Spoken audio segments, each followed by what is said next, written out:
Alors Florence Lebras, quels sont les secteurs qui recrutent le plus en ce moment des apprentis?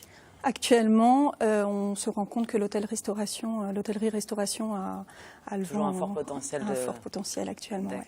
Est-ce que toutes les entreprises peuvent recruter? Est-ce qu'il y a des critères précis pour avoir un apprenti? Toutes les entreprises peuvent recruter à partir du moment où on a envie de transmettre son savoir, ses valeurs et où on a le temps aussi de former.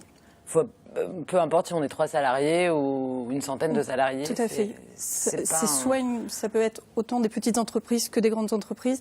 Ceci dit, on se rend compte que les 2/3 des entreprises qui ont des apprentis sont des entreprises de moins de 10 salariés. Donc qui restent quand même des petites entreprises. Est-ce qu'il y a des nouveautés dans le Finistère côté apprentissage?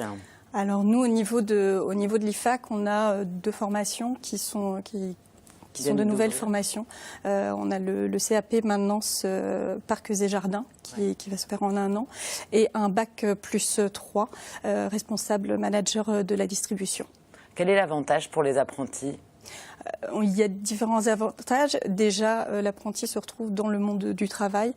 Donc on allie et la formation et le monde du travail.